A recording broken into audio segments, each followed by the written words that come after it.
كاس العالم 2014 ده كان واحد من البطولات القليله اللي وانت بتتفرج عليها كده تحس انك داخل على حاجه استثنائيه، مش عشان نجومها بقى بس ولا عشان الماتشات، لكن عشان السياق كله. البطوله رجعت البرازيل بعد 64 سنه، البلد اللي اتخلقت فيها فكره ان الكره دي مش لعبه، دي هويه. وطبيعي جدا مع الرجوع ده ان التوقعات تبقى عاليه جدا والضغط يبقى مش طبيعي، خصوصا بقى على منتخب شايف نفسه صاحب الارض وصاحب التاريخ. بس اللي حصل في البرازيل 2014 كان ابعد بكتير من مجرد بطوله على ارضها. بصراحه نسخه مليانه مفاجآت من اول يوم، وبتكسر افكار كانت ثابته عند ناس كتير جدا. يعني ابطال العالم خرجوا من بدري، فرق كبيره اتصدمت، وفرق ما حدش حاططها في الحسابات فرضت نفسها فجاه. كاس العالم ده خد بالك كان لحظه فاصله في تاريخ الكوره، يعني نهايه جيل سيطر سنين وبدايه جيل جديد بقى باسلوب مختلف وسرعه مختلفه وافكار تكتيكيه جديده. في لعيبه خرجوا منه هم في اخر سطر في حكايتهم خلاص، وفي لاعبين تانيين بداوا يكتبوا اول سطر. شفنا ماتشات دخلت التاريخ، لقطات اتسجلت للابد، واحداث لسه تاثيرها موجود لحد النهارده.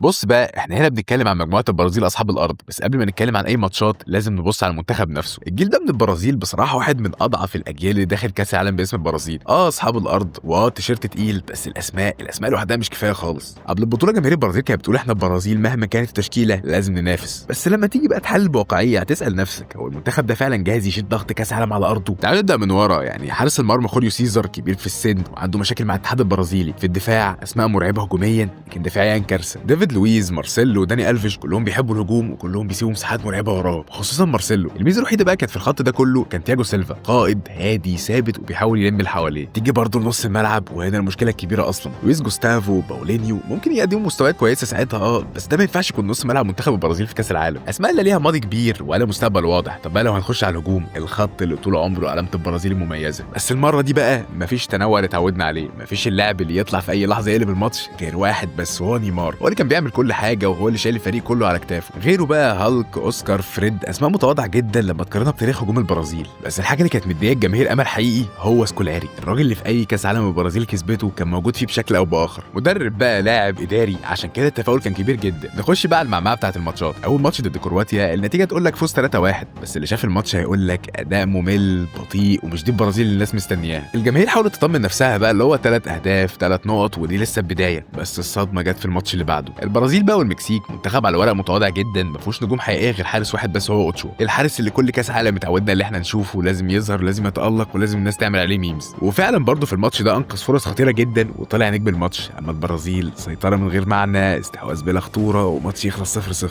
وهنا بقى الجماهير انفجرت. ازاي منتخب معروف باقوى هجوم في العالم يعجز يسجل قدام المكسيك، وازاي ما يعرفش يطلع بالعلامه الكامله من مجموعته بالشكل ده؟ اخر ماتش بقى كان قدام الكاميرون، منتخب متواضع جدا بصراحه، والبرازيل تكسب 4-1، سكور كبير بس منتخب ضعيف. والاربعه دول يعني مش اللي هيطمنوا الناس، وكانوا برضه مش حاسين بالامان خالص. والسؤال بقى اللي كان ترند ساعتها في البرازيل، منتخب فشل يسجل على المكسيك، هيعمل ايه لما يدخل على النوك اوتس؟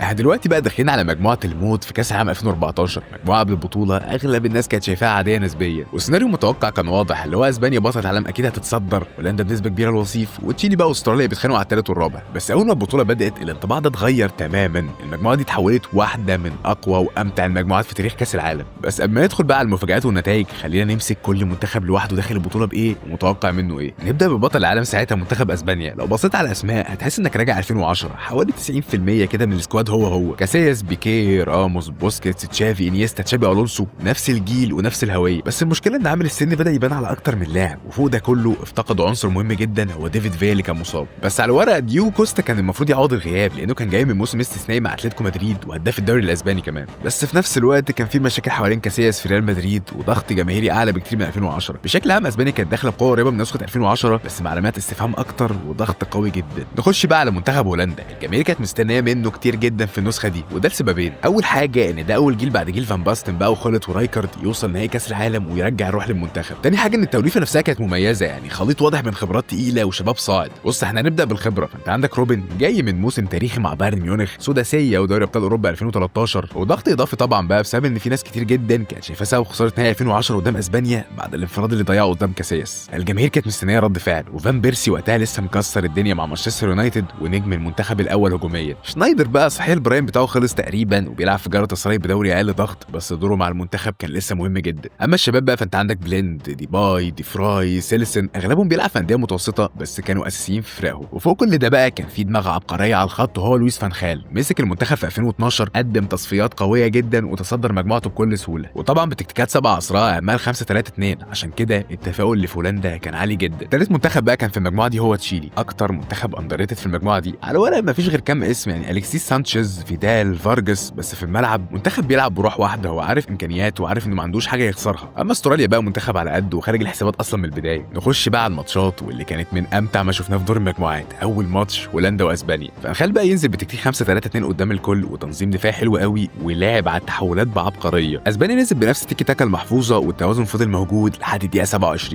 ضربه جزاء وتشابي الونسو بيتقدم لاسبانيا. بس من اللحظه دي بقى الماتش اتقلب، يعني قبل نهايه الشوط الاول بليند بيطلع كره طوليه حلوه قوي قوي توصل على راس فان بيرسي، وفان بيرسي بيعمل الدايف هيدر الايقوني. الجون بقى طبعا اللي اتحط في التاريخ ده. والشوط الثاني كان انهيار كامل، روبن بيجيب جونين عالميين، فان بيرسي يكمل وديفراي يحط بصمته. النتيجه 5-1. صدمه كبيره طبعا في العالم كله، الجماهير مش مصدقه ان بطل العالم يظهر بالشكل ده. بعد الماتش هولندا اخذت ثقه رهيبه واسبانيا دخلت في ازمه ثقه حقيقيه. على الناحيه الثانيه بقى في نفس الجوله تشيلي تفوز على استراليا 3-1 في ماتش ممتع. لو هنيجي بقى على الجوله الثانيه فهولندا تكسب استراليا، منتخب بيرخم على اي حد يقابله. اما اسبانيا الجماهير كانت فاكره بقى ان ماتش تشيلي فرصه يرجعوا بيها الثقه، بس تشيلي بصراحه بروحه العاليه وبالجرينتا بيفوز 2-0، مفاجاه مدويه، بطل العالم يودع البطوله من دور المجموعات. وتشيلي برضه في مفاجاه كبيره جدا تضمن الصعود من الجوله الثانيه. الجوله الاخيره بقى كانت تحصيل حاصل اسبانيا، بس كانت حاسمه بين هولندا وتشيلي، ماتش مقفول دفاعي صعب، وفي اخر ربع ساعه بس هولندا تخطف الفوز بثنائيه وتتصدر مجموعه من امتع المجموعات اللي احنا شفناها في تاريخ كاس العالم الصراحه. في الاول يعني المجموعه كانت متوقعه ومجموعه سهله وكل الناس بس مستنيه ماتش هولندا واسبانيا، فتحولت اصلا لصدمه، بطله عالم خرجت ومنتخب اعلن عن نفسه بقوه، ومن هنا بقى فعليا حكايه المونديال تبدا.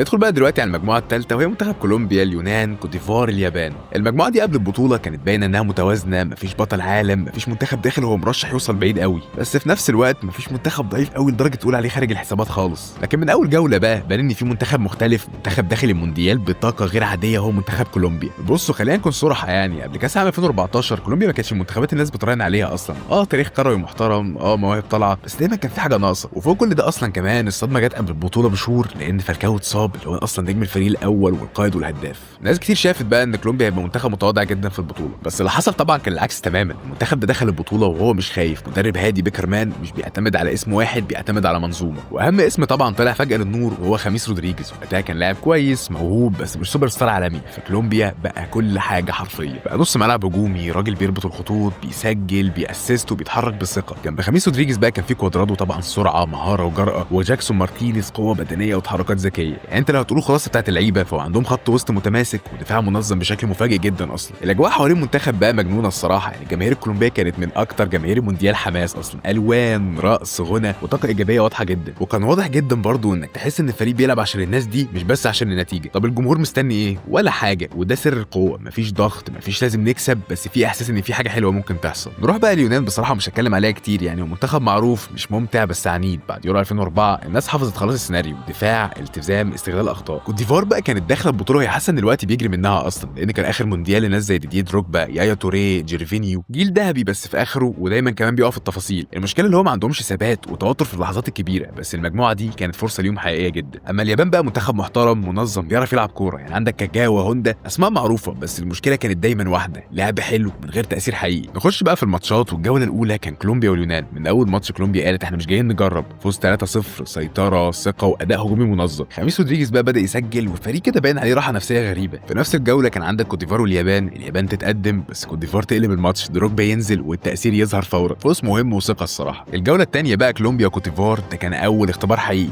ماتش صعب بدنيا، ضغط عالي، بس كولومبيا هدوء وتركيز وفوز 2-1. خامس رودريجيز يسجل تاني ويأكد ان نجم المجموعه بلا منازع. في المقابل بقى اليونان واليابان ماتش مقفول، فرص قليله وتعادل سلبي. كده كولومبيا تضمن الصعود من الجوله الثانيه باداء مقنع ومن غير اي دراما. الجوله الاخيره بقى كولومبيا واليابان ماتش تحصيل حاصل لكولومبيا، بس الفريق لعب بثقه، فوز 4-1 واداء هجومي ممتع جدا. خميس رودريجيز بيكمل التالق ويتاكد اننا قدام قصه خاصه. اما بقى الماتش الثاني اليونان وكوت ديفوار، دراما حقيقيه الصراحه، ماتش متكافئ، توتر، وفي اخر لحظات ضربه جزاء اليونان تسجل وتخطف بطاقه الصعود. كوت ديفوار مع الاسف بتودع البطوله رغم كيل كان يستحقها احسن من كده بكتير. المجموعه دي بقى خلت الناس كلها تبص لكولومبيا نظره الحصان الاسود بتاع البطوله. انت لو سالت اي حد قبل كاس عام 2014 ايه اقوى مجموعه، من غير تفكير هيقولك المجموعه الرابعه. انجلترا بقوتها الهجوميه، ايطاليا بتاريخها وخبرتها واربع القاب، اوروجواي بهجوم شرس ونجوم عالميه، وكوستاريكا الثلاث نقط بقى المضمونه دول. وقبل ما نخش في الصدمه دي، تعالى بقى نمسك كل منتخب لوحده كده كان داخل بايه والجمهور كان مستني منه ايه. نبدا بمنتخب انجلترا، تاهل من غير ولا هزيمه في التصفيات، ثقه عاليه واداء هجومي مبشر جدا. قدام عندهم ستورج وقتها كان مكسر الدنيا، على شماله واين روني الجولدن بوي وهداف التصفيات، وويلبك نجم المستقبل في المان يونايتد، وراهم رحيم ستيرلينج كان لسه موهبه صغيره كده بس بيلعب رقم 10 في ثقه. لو بصيت على نص الملعب بقى هتلاقي كده ميكس حلو بين الشباب والخبره. انت عندك هندرسون نجم المستقبل لسه يقدر يجري، وجنبه ستيفن جيرارد القائد والاسطوره اللي نفسه يعمل حاجه مع المنتخب قبل ما يعتزل. خط الدفاع بقى كان بطيء وتقيل ومش مناسب خالص لبطوله زي كاس العالم. ورغم ده كله كصوره عامه، انت انجلترا كان منتخب تقيل يخض اي حد يقابله، وعلى الخط مدرب صاحب تاريخ اللي هو روي هودسون. كل ده خلى الجمهور الانجليزي متفائل وشايف ان منتخبهم قادر يتصدر مجموعه الموت دي بكل سهوله. نخش بقى على ايطاليا، منتخب داخل بواحد من اكبر متوسطات الاعمار في البطوله، بس داخل بسمعته 4 كاس عالم. لسه طبعا كان معاهم بقايا الجيل الذهبي، بيرلو، دي روسي، ماركيزيو، بوفون اللي كان بيعمل المستحيل عشان يلحق البطوله بعد اصابته مع اليوفي. وفي نفس الوقت برضه كان في دم جديد، يعني انت عندك بالوتيلي بقى اكتر لاعب مثير للجدل وكان متالق مع ميلان،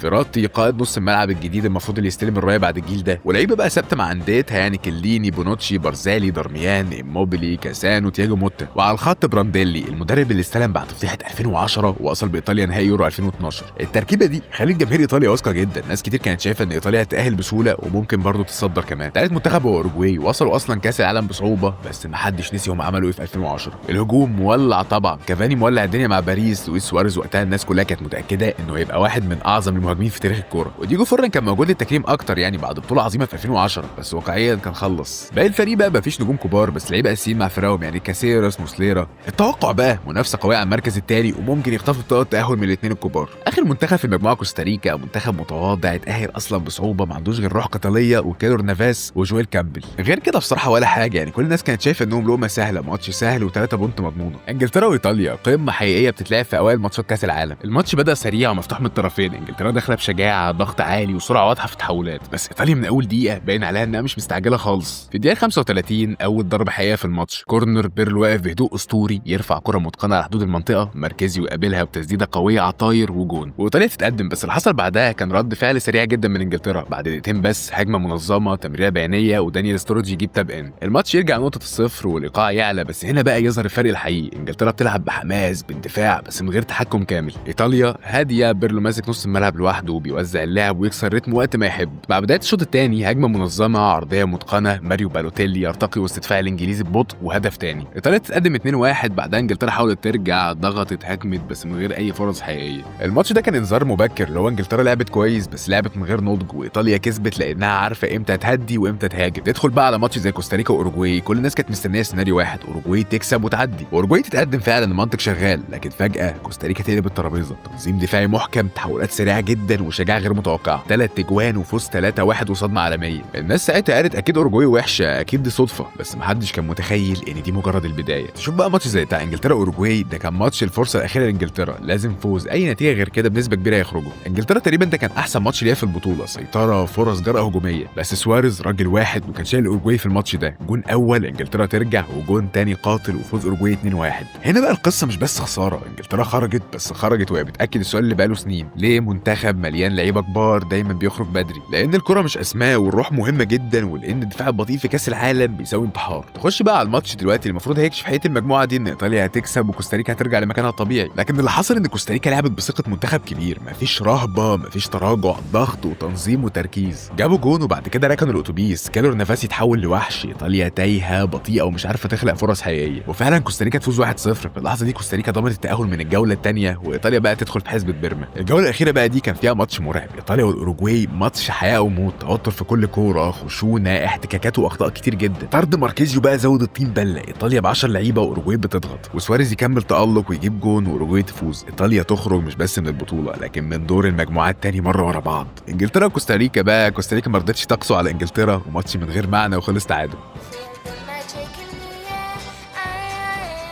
بصوا دلوقتي احنا هنتكلم عن المجموعتين الخامسه والسادسه. المجموعتين دول قبل كاس العالم 2014 كانوا عاملين زي علامه استفهام كبيره كده، مش اقوى مجموعات البطوله ومش اضعفهم برضه، بس كل مجموعه فيها شايله قصه تقيله جدا. نبدا كده واحده واحده بجروب اي اللي هي المجموعه الخامسه. فانت عندك فرنسا، سويسرا، الاكوادور وهندوراس. عشان تفهم فرنسا 2014 لازم ترجع كده 4 سنين ورا. كاس العالم 2010 فضيحه، مش اخفاق، لا فضيحه، فضيحه بكل معنى الكلمه. لعيبه بتتمرد، انيلكا مطرود، اللعيبه رافضين ينزلوا تمرين، فضايح في الاعلام، وخروج مهم من دور المجموعات من غير ولا فوز. سمعه فرنسا وقتها طبعا في الارض. بعدها بسنتين في يورو 2012 تحسن بسيط، بس لسه مفيش روح، مفيش هويه حقيقيه، لحد ما جه الراجل الهادي ديشام مسك منتخب مكسور نفسيا، قرر يعمل حاجه بسيطه. مفيش نجوم اكبر من الفريق، شال اسماء تقيله واعتمد على جيل جديد. بنزيما راجع بعد غياب طويل، جريزمان لسه بيكون نفسه، ماتويدي وفالفيردي وفاران. منتخب شباب بقى منظم ومش شايل ضغط، محدش مستني منهم حاجه خالص. نيجي بقى عند سويسرا، فهي داخله مجموعه بهدوء، منتخب منظم بيعرف يدافع وبيلعب على التفاصيل كويس قوي، مفيش نجوم كبار بس فريق بيعرف يكسبك لو استعنت بيه. الاكوادور فريق بدني بيعتمد على القوه والسرعه، وهندوراس اضعف عناصر المجموعه بس لعبوا من غير خوف. من اول جوله بقى فرنسا قالت النسخه دي غير. فرنسا وهندوراس فوز 3-0، سيطره، سرعه وحسم، وبنزيما باين عليه ان هو جعان. سويسرا والاكوادور ماتش بصراحه مجنون، سويسرا تخطف الفوز في اخر ثانيه. الماتش الثاني بقى فرنسا وسويسرا مهرجان اجوان 5-2. فرنسا هجوميه مرعبه، ضغط عالي، تنوع تهديفي، العالم بدا ياخد باله ان فرنسا رجعت. الجوله الاخيره بقى كانت تحصيل حاصل، فرنسا بتتصدر وسويسرا تصعد معاها. من الاخر يعني المجموعه دي كانت اعلان رسمي ان فرنسا دخلت البطوله متواضعه ومحدش مستني منها حاجه، خرجت منها مرشحه. نخش بقى دلوقتي على المجموعه السادسه، مجموعه ميسي. الارجنتين، نيجيريا، البوسنه وايران. المجموعه دي بقى خاصه كان فيها اكبر ضغط فردي في البطوله كلها. قبل كاس العالم 2014 كان في سؤال واحد بس بيتكرر، امتى ميسي يكسب حاجه مع المنتخب؟ مع برشلونه اسطوره، مع الارجنتين ولا بطوله كبيره. كوبا امريكا 2007 خسر، كوبا امريكا 2011 فشل، كاس العالم 2010 خروج مهين قدام المانيا 4-0.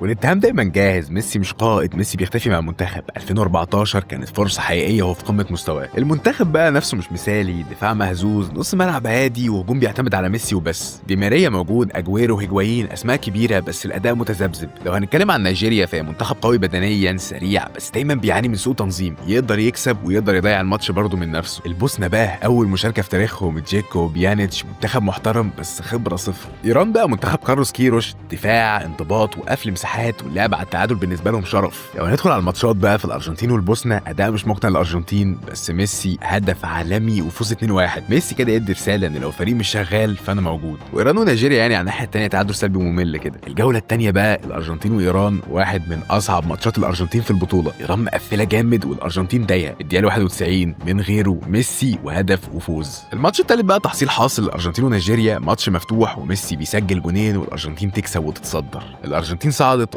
بس السؤال فضل موجود برضه، هل ميسي لوحده كفايه؟ بعد ما خلص مجموعه ميسي تعالوا نخش على مجموعه كريستيانو. هما الاثنين كده ورا بعض يعني، بس الغريب هنا بقى ان الوضع كان مختلف تماما. على عكس ميسي في الفتره دي الناس ما كانتش شايفه رونالدو متخاذل ولا محملاه ضغط زياده، ده بالعكس كريستيانو كان واضح انه رجل المنتخب الاول، والجمهور كل اللي كان بيتمناه ان رونالدو يبقى في يومه عشان يعرفوا يطلعوا بحاجه. لان لو بصيت على منتخب البرتغال نفسه هتفهم ليه التوقعات كانت محدوده جدا. مفيش اسماء بارزه يعني، دفاعيا مفيش غير بيبي الراجل اللي شايل الخط الخلفي كله لوحده. في نص الملعب اسم واحد بس، جواو موتينيو نجم موناكو وقتها. هجوميا بعد كريستيانو مش هتلاقي غير ناني، وناني نفسه اصلا كان مقدم موسم زي الزفت مع مانشستر يونايتد، لعب 13 ماتش وجاب جون. المعلومه بس صح، كان معاهم في القايمه المدرب العظيم روبن اموريم. بس من الاخر يعني الجمهور ما كانش متوقع حاجه من المنتخب. القلق الاكبر ان كريستيانو نفسه كان بيلعب وهو مصاب، فالجماهير كانت داخله البطوله وهي حاطه ايديها على قلبها. لو كنا بنتكلم بقى عن منتخب بيعتمد على وان مان شو، فاحنا دلوقتي داخلين على النقيض التام. منتخب لو في 4 لعيبه مش في يومهم ففي 7 تانيين هيشيلوهم. المانيا 2014 ما كانتش داخله بطوله كاندر دوغ خالص، المنتخب ده كان في حاله ثابته وعظيمه من 2006 2010 ويورو 2012. صحيح ما كسبوش بطولات بس دايما موجودين في المربع الذهبي، نضج كروي كامل. عد بقى معايا الترسانه دي. في الحراسه عندك مانويل نوير افضل حارس في العالم وقتها، مش بس تصديات ده كمان بيلعب كاليبرو اصلا. في الدفاع عندك ميرتساكر، بواتينج وهوملز، كلهم في البرايم بتاعهم. في نص الملعب احنا ما قلناش فيليب لام في الدفاع عشان في البطوله دي كان بيلعب 6، وجابوا بقى 2 لعيبه كوره، شفاينشتايجر وتوني كروس، اللي هي الكوره لو ما وصلتش للمهاجم يبقى الغلط في تمركزه. قدامهم بقى توماس مولر مولع الدنيا، ومع عازف الليل مسعود اوزيل. منتخب بالاسماء دي مش مرشح يتصدر مجموعه بس، ده مرشح يبقى طرف ثابت في النهائي. في نفس المجموعه كان في راجل الماني بس مش مع المانيا، يورجن كلينسمان مدرب منتخب امريكا، راجل معروف جدا للالمان، درب المنتخب ودرب بايرن ميونخ. اما منتخب امريكا نفسه فما حدش متوقع منه حاجه، مفيش نجوم غير تيم هاورد في الحراسه، وديمسي كده كان عامل شويه قلق في اوروبا. الجماهير الامريكيه كانت طالبه حاجه واحده بس، الستر والصحه وما يطلعوش بفضيحه. نخش بقى البلاك ستارز، واحد من اصعب المنتخبات الافريقيه وقتها. بصوا الافارقه دايما عندهم قوه بدنيه مرعبه وفرديات عاليه، بس دايما ما عندهمش جماعيه وما عندهمش ذكاء، ودي اصلا النقطه اللي دايما عرب افريقيا بيلعبوا عليها، بس دي مش نقطتنا خالص دلوقتي. غانا بقى كانت كانت عندها كل ده في الفتره دي. عندك بقى صموات جيان اصلا اسطوره المنتخب، ومعاه بواتينج اللي اخوه على فكره بيلعب في المانيا في نفس المجموعه، والسكان الاصليين افريقيا طبعا الاخوين ايو، واكترهم تالق وقتها كان اندري ايو. على الورق منتخب مش صعب، بس اول ما تتفرج عليه تعرف انه يقدر يقف قدام الكبار عادي. نخش بقى على الماتش التاريخي اللي لخص المجموعه كلها، المانيا والبرتغال. من اول دقيقه الفرق كان واضح جدا، المانيا ضغط وتنظيم وسرعه، والبرتغال تايهه. عارفين المنتخب كله مستني لقطه كريستيانو هتيجي امتى، بس الماتش اتكسر بدري وضربه الجزاء دي فتحت الباب، وبعدها بقى انهيار. الضربه القاضيه جت مع طرد بيبي. من اللحظه دي الماتش بقى اتجاه واحد. عندك بقى توماس مولر هاتريك، تحركات ذكيه، تمركز قاتل، وترجمه لاي غلطه. المانيا مش بس كسبت 4-0، دي دمرت البرتغال واعلنت رسميا ان ده منتخب داخل البطوله عشان يكسبها. اما البرتغال منتخب اتكسر نفسيا من اول ماتش، ورونالدو واقف مصاب مش قادر يعمل المعجزه لوحده. في نفس الجوله غانا وامريكا لعبوا ماتش مجنون، امريكا تكسب بصعوبه وتدخل نفسها في الحسابات. الجوله الثانيه برضو كانت مفاجاه، ان المانيا تعادلت مع غانا في ماتش مفتوح، وغانا تثبت انها مش لقمه سهله. امريكا كانت كسبانه البرتغال، لكن البرتغال ترجع في اخر دقيقه، بس الامل خلاص مع الاسف كان بيضيع. الجوله الاخيره المانيا تحسم الامور بهدوء، وامريكا تصعد بدل البرتغال عشان ما خدتش سكور من المانيا. احنا دلوقتي بنتكلم عن المنتخب العربي الوحيد في كاس العالم 2014، الجزائر. الجزائر كانت داخله البطوله ومعاها جيل تاريخي حقيقي، جيل مش جاي يقول يا رب نطلع بصوره مشرفه، ده جيل لعيبه لعبت وتالقت في اوروبا وعارفه كويس جدا يعني ايه كوره في اعلى مستوى. تعال ناخدهم واحد واحد من ورا. عندك في الجون راسم بولحي، حارس هادي ثابت وطلع في البطوله دي باكتر من لقطه. قدامه دفاع تقيل، مجيد بقر القائد، وحليش، وسعيد بالقالم، وجمال مصباح، ومعاهم فوزي غلام وعيسى مندي. خط دفاع فيه خبره واحتكاك وشخصيه كبيره. في نص الملعب بقى عندك نبيل بن طالب، قدامه لعيبه كوره، ياسين ابراهيمي، سفيان فجولي، عبد المؤمن جاب، وقدامهم بقى النجم الابرز والهداف التاريخي المنتخب اسلام سليماني. السكواد ده فيه حوالي 10 محترفين في اوروبا من اصل 11 اصلا. يعني احنا مش بنتكلم عن منتخب افريقيا تقليدي، ده منتخب لعبته لعبت في التوب ليفل وعارفه ازاي تلعب قدام الكبار كويس قوي. وعشان كده الجماهير العربيه كلها كانت حاطه املها على الجزائر انها تكون الحصان الاسود للبطوله. مع الجزائر بقى كان في روسيا وكوريا الجنوبيه، منتخبين منظمين منضبطين تكتيكيا بس من غير اي خطوره. يعني ماتشاتهم مش سهله بس برضه مش مرعبه. الخطوره الحقيقيه بقى كانت اسمها بلجيكا، منتخب جيل شباب طالع نار، واصغر متوسط اعمار في البطوله تقريبا. واقف في الجون كورتوا، في الدفاع كومباني وفيرتونخن والدرفيلد، ثلاثي تقيل جدا. وكان معاهم الاب الروحي للدفاع البلجيكي فان بويتن. قدامهم ايدن هازارد اللي كان مسيطر على الدوري الانجليزي وقتها، ودي بروين لاعب اندر ريتد لسه بيحاول يثبت نفسه بعد ما مورينيو مشاه من تشيلسي، ولوكاكو بقى المهاجم الدباب. بقى عناصر بلجيكا كانت مرعبه الصراحه. المونديال بدا والجزائر وبلجيكا اول ماتش، والجزائر قدام اقوى منتخب في المجموعه. الجزائر لعبت بشجاعه وتنظيم وضغط وثقه، وتقدر تقول فعلا انهم فاجئوا بلجيكا. الجزائر تتقدم وتحس ان في حاجه كبيره ممكن تحصل، بس خبره بلجيكا ظهرت في الشوط الثاني وقلبوا الماتش وكسبوا 2-1.